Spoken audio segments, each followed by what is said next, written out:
Assalamualaikum warahmatullahi wabarakatuh. Perkenalkan, nama saya Muhammad Ibrahim Rizal dengan NPM 2214071021. Saya dari jurusan Teknik Pertanian, Fakultas Pertanian, Universitas Lampung, Provinsi Lampung. Di sini saya akan menyampaikan materi PPT tentang sistem transmisi otomatis pada motor dan mobil. Sebelumnya, sebelum kita memasuki materi, kita harus mengetahui apa itu transmisi.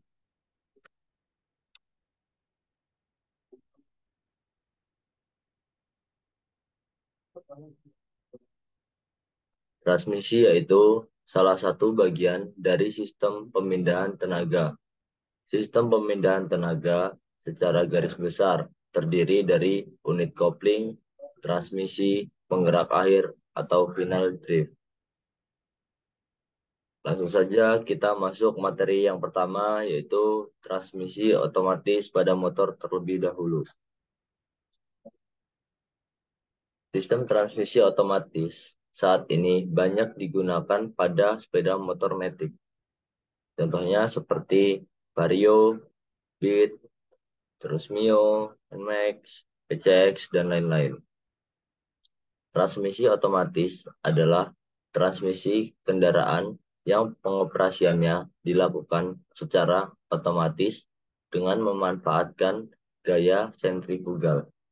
Transmisi yang sering digunakan yaitu transmisi otomatis P-belt atau yang sering dikenal dengan CVT atau Continuous Variable Transmission. CVT itu sendiri adalah sistem transmisi daya dari mesin menuju ban belakang menggunakan sabuk yang menghubungkan antara drive pullen dengan driven pullen menggunakan prinsip gaya gesek. Lalu di sini saya sudah melampirkan keuntungan tentang memakai sistem transmisi otomatis pada motor, yaitu yang pertama tidak adanya pedal kopling sehingga pengoperasian kendaraan lebih mudah dilakukan. Lalu yang kedua itu ada perpindahan kecepatan dapat dilakukan secara lembut. Dan yang ketiga, tidak terjadinya hentakan saat perpindahan kecepatan. Nah, jadi ini yang membuat perbedaan antara transmisi manual dengan transmisi otomatis pada motor. Jika di transmisi manual pada motor, nah, di saat kita ingin perpindahan kecepatan atau memasukkan gigi, itu pasti ada hentakan atau ada sendatan dari mesin. Nah, jika di transmisi otomatis pada motor itu tidak ada, bahkan lembut saat kita perpindahan kecepatan, karena kita hanya memainkan gas saja yang ditarik secara perlahan, maka lama-kelamaan kendaraan tersebut akan cepat dan semakin cepat. Lalu di sini kita masuk di macam-macam transmisi otomatis.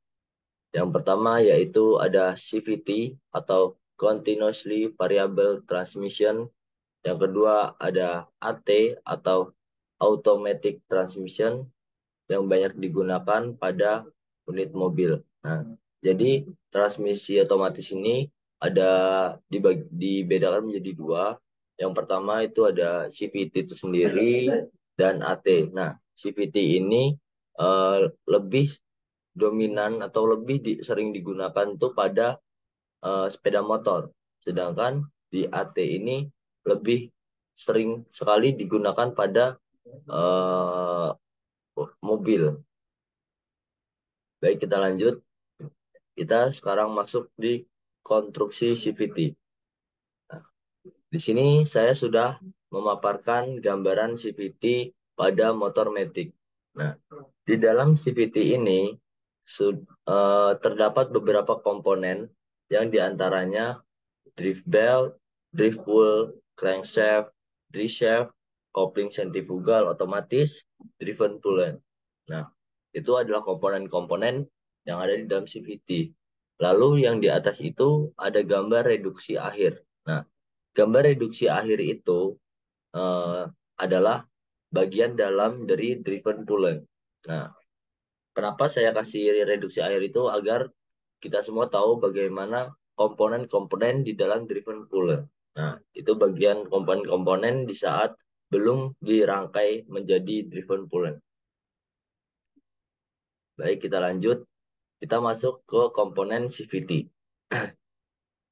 Komponen utama CVT itu ada tiga. Yang pertama, driven pooler atau primary pooler. Yang kedua ada driven bell atau V-bell. Dan yang ketiga ada driven pooler atau secondary pooler. Nah, sekarang kita masuk di bagian komponen dari secondary poolen itu sendiri. Nah, di dalam bagian komponen secondary poolen ini terdapat beberapa komponen-komponen seperti door cam, poolen tetap, poolen bergerak, cloud carrier, lalu ada rumah kopling. Nah, itu adalah komponen-komponen dari secondary poolen. Nah, sekarang kita lanjut ke bagian komponen-komponen primary poolen. Nah, ada juga beberapa komponen di dalam primary poolen itu seperti slider, cam, pemberat weight, poolen bergerak, collar, dan poolen tetap. Nah, itu adalah eh, komponen-komponen yang ada dalam primary poolen. Baik, kita lanjut sekarang ke cara kerja CVT itu bagaimana. Nah, di sini saya sudah memberikan gambaran eh, cara kerja CVT di saat di kecepatan rendah. Nah, poolen dibagi menjadi dua, yaitu ada primary poolen dengan secondary poolen. Nah, di sebelah kiri saya ini ada primary poolen. Nah, di dalam primary poolen itu terdapat beberapa komponen lagi, seperti mo- movable drive vest, terus rem plate, wick roller, drive bell, dan crankshaft. Nah, lalu di sebelah kanan saya ini ada secondary poolen ini hampir sama komponennya. Cuman bedanya di sini ada movable driven fake spring dan movable driver fake. Nah, itu bedanya. Dan ini di kecepatan rendah pada transmisi otomatis pada motor. Lalu kita akan pindah ke di kecepatan tinggi. Nah, di kecepatan tinggi ini primary poolen eh, masih sama, cuman bedanya di sini yang membuat beda dari kecepatan rendah di kecepatan tinggi yaitu di rollernya itu dia kalau di kecepatan rendah itu dia di bawah, lalu kalau kecepatan tinggi dia naik ke atas. Nah, dan kenapa roller itu tidak bisa keluar? Karena roller itu dirancang untuk tidak keluar karena ditahan oleh rem plan. Jadi rem plan itu yang menahan roller itu keluar dari posisinya. Nah, lalu di secondary poolen ini tidak jauh beda, tetapi di sini lebih ke eh, V-belnya ini berputar secara kencang untuk dari crankshaft itu menghubungkan ke ban belakang untuk memutar ban belakang itu. Lalu di sini saya sudah memaparkan juga tentang bagaimana cara kita untuk melakukan perawatan transmisi otomatis pada motor. Yang pertama yaitu ada pelumasan collar pada primer bulan. Lalu yang kedua, bagian dalam starter wheel gear, starter idle gear, drive axle dari secondary shaft. Lalu yang ketiga ada pelumasan torsi cam pada bulan sekunder. Nah, di poin ketiga ini pelumasan torsi cam ini sangat penting dilakukan ya. Karena jika tidak ada pelumasan atau tidak ada pelicin di dalam torsi cam ini, karena torsi cam ini masuknya ke dalam kecepatan. Nah, di saat dalam CVT itu tidak ada pelicin atau pelumas, maka itu sudah bukan gesekan lagi yang akan terjadi, tetapi itu lebih ke benturan. Dan jika lama-kelamaan itu akan bisa merusak CVT itu sendiri. Nah, lalu yang keempat itu ada pemeriksaan ke Vibel CVT. Nah, Vibel CVT itu adalah sebagai penghubung antara crankshaft ke ban belakang. Nah, itu harus sering-sering diperiksa karena jika tidak sering diperiksa, kita tidak tahu kapan Vibel itu minta ganti dengan yang baru karena dia sudah rentan atau bisa lama-kelamaan bisa putus dan motor tidak akan berjalan jika Vibelnya putus. Nah, kita lanjut. Di sini saya sudah memaparkan kesimpulan pada eh, tema tentang transmisi otomatis pada motor, yaitu sistem transmisi otomatis pada motor memiliki keuntungan seperti tidak adanya hentakan atau sendatan mesin saat ingin melakukan perpindahan kecepatan. Lalu, lebih irit dalam bahan bakar dan jadi lebih efektif jika digunakan. Nah, jadi itu tadi eh, penyampaian materi tentang transmisi otomatis pada motor. Sekarang kita lanjut di transmisi otomatis pada mobil. Kita langsung saja yang sistem transmisi adalah bagian mesin mobil yang digunakan untuk menyalurkan tenaga mesin ke roda penggerak. Tugas sistem ini untuk mengubah kecepatan dan tenaga putar. Tenaga yang dihasilkan oleh mesin akan dipindahkan oleh sistem ke diferensial. Ada beberapa fungsi transmisi dalam pengoperasian mobil, yaitu untuk meneruskan tegangan yang dihasilkan mesin dari kopling ke poros propeller, menciptakan momen yang dihasilkan mesin sesuai dengan kebutuhan. Nah, saya berhenti sedikit karena di sini saya melihat ada kata-kata momen yang dihasilkan mesin sesuai dengan kebutuhan. Jadi, kita itu uh, harus menggunakan kendaraan itu sesuai kebutuhan kita. Di saat kita sedang terburu-buru, maka kita akan menggunakan kendaraan kita itu dengan kecepatan tinggi. Tapi jangan terlalu tinggi karena itu bisa membahayakan diri kita sendiri. Nah, tapi jika tidak ada urusan yang mendadak atau urgent, ya menggunakan kendaraan itu yang nyantai-nyantai saja atau yang pelan-pelan saja asalkan selamat. Nah, di sini langsung saja kita lanjut lagi membuat kendaraan berjalan mundur dan memungkinkan kendaraan berhenti meskipun mesin masih menyala. Pada masa awal munculnya mobil, rata-rata transmisinya hanya menggunakan 4 manual dengan 4 percepatan. Kemudian terus berevolusi, semakin berkembangnya teknologi dan pengetahuan menjadi 5 percepatan dan akhirnya kini mayoritas PT-PT produksi mobil itu sekarang sudah memberikan kepada produksi mereka itu 6 percepatan. Lalu muncul juga transmisi otomatis yang awalnya memiliki ratio 3 gigi, lalu berkembang menjadi 4 gigi, seperti mayoritas yang ada sekarang. Namun, kini transmisi otomatis juga mengalami evolusi lagi menjadi lebih banyak gigi.